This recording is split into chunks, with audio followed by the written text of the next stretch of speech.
Shalom, shalom au peuple de l'Éternel, je suis votre frère Tobia, le prophète berger mandaté pour vous conduire à la maison à partir de la date du 4 octobre 2024. Aujourd'hui, je voudrais m'adresser à vous au sujet de la Pâque, donc de la Pâque, selon le jargon des nations. Et donc aujourd'hui, il va être question de parler de la Pâque qui arrive justement à la date du 2 avril 2024, donc au 14e de ce mois Abib. Donc je rappelle encore une fois que nous sommes au tout premier trimestre de notre année jubilaire, donc notre année de libération qui arrive à la date du 4 octobre 2024. Et voici les textes qui en parlent. Luc chapitre 4 verset 19 et le livre de Lévitique chapitre 25 verset 10. À présent sur la Pâque, comme je l'évoquais, je vais ici donc lire un passage apocryphe qui donne plus d'éléments sur cette Pâque-là qui arrive de Yubalim, Jubilé chapitre 49, verset 7. Souviens-toi du jour de ta Pâque, donc la Pâque, tous les jours de ta vie, et observe-le d'année en année, tous les jours de ta vie, une fois par an, à son jour, conformément à toute la loi qui me concerne, et ne le reporte pas non plus de jour à l'autre, ni de mois à l'autre. Donc comprenez, quand on sert l'Éternel, il est plutôt question de parler de calendrier fixe. C'est un cadre. On ne peut pas déroger à cela. Verset 8. Car c'est une ordonnance éternelle gravée sur les tables célestes à l'égard de tous les enfants de Yasharal, d'Israël antique, et qu'ils l'observent chaque année dans son jour, une fois par an. Donc c'est une fête à caractère solennel à travers toute leur génération, et il n'y a pas de limite de jour, car cela est ordonné pour toujours.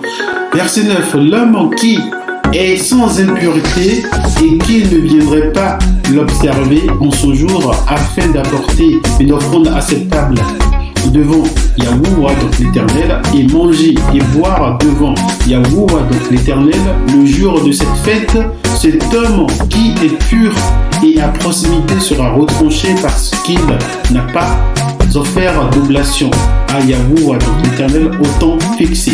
Il portera la faute sur lui-même. Verset 10.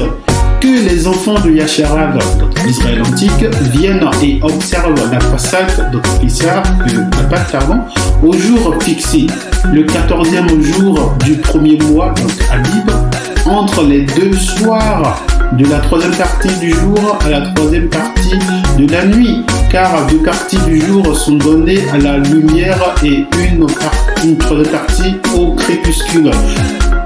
Verset 11. C'est ce que Yahuwah, donc l'Éternel, Alloua, donc Tout-Puissant, a ordonné afin que vous l'observiez entre les deux soirs. L'expression entre les deux soirs, comme on l'a vu tout à l'heure, il est question de 2 heures qui séparent le crépuscule donc de cette période de la journée.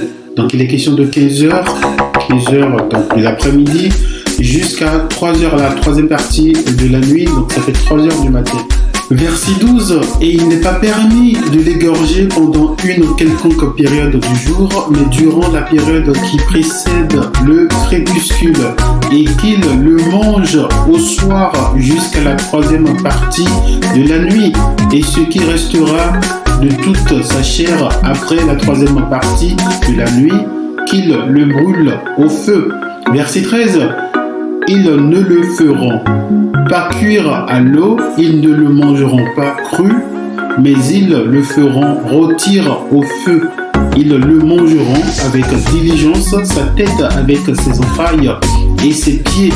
Ils le feront rôtir au feu et ils n'en briseront aucun os, car parmi les enfants de Yasharal, aucun os ne sera brisé. Donc c'est ça qui m'intéresse ici, c'est toute la symbolique concernant cette fête-là. C'est-à-dire que l'Éternel nous fait la promesse comme quoi on peut subir donc des châtiments un peu partout dans le monde, mais que aucun de nos os ne sera brisé, tout simplement si et seulement si on fait confiance à la parole de l'Éternel et qu'on donc récupère cette parole-là pour la pratiquer, pour nous maintenir donc, dans notre propre réalité. Ce qu'on vit aujourd'hui dans les religions, c'est pas notre réalité. Donc c'est pour ça d'ailleurs que ça part de là. C'est pas parce que la loi dit du Messie qu'aucun de ses os ne sera brisé que on a vu comme quoi aucun de ses os n'a été brisé par rapport à sa mort. Non, c'est parce qu'il y a une promesse et l'Éternel il tient compte. Donc il fait toujours ce qu'il dit. Donc il tient compte de cette promesse-là. Cette promesse-là, ça nous concerne tous. Je ne parle pas des gens qui vont faire des rodéos, non. Je parle des gens qui vivent normalement bien, sans provoquer, sans même essayer de tenter l'Éternel. Mais que des gens qui ont donc à cœur la parole de l'Éternel. Donc c'est ça une promesse. Et c'est surtout ça je voudrais surtout sur ça, je voudrais attirer votre attention parce qu'il faut que les gens ils comprennent l'origine des fêtes et les promesses qui sont liées à ces fêtes-là, même les enseignements qui sont liés à ces fêtes-là. Donc, bien aimés, je m'arrête ici. J'espère que vous prendrez à cœur, en tout cas, la parole de l'Éternel et notamment les détails qu'on retrouve dans les livres apocryphes pour justement vous permettre de vous purifier par rapport à sa parole. Shalom à vous. Gloire et louange à l'Éternel Tout-Puissant, lui qui continue de témoigner son fidèle amour à son peuple. Bien-aimés, nous voici bientôt au terme de nos 400 ans de servitude. Et nous sommes sur le point de quitter nos différents lieux de dispersion pour rentrer à la maison sur la terre sainte chargée de grandes richesses.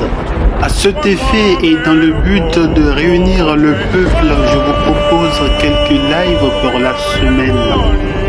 Jour 1, nous allons évoquer les fautes passées et leurs implications profondes que nous devrons comprendre. Jour 2, nous abordons l'importance de la repentance en vue de notre restauration.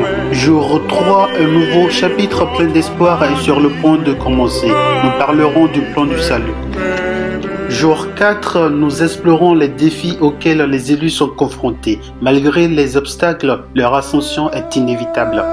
Jour 5, nous réfléchissons à l'impact de nos bourreaux. Leur influence, bien qu'à résoudre, a façonné notre histoire. Jour 6, nous nous prononcerons sur le retour nécessaire et sincère à la loi et les prophètes.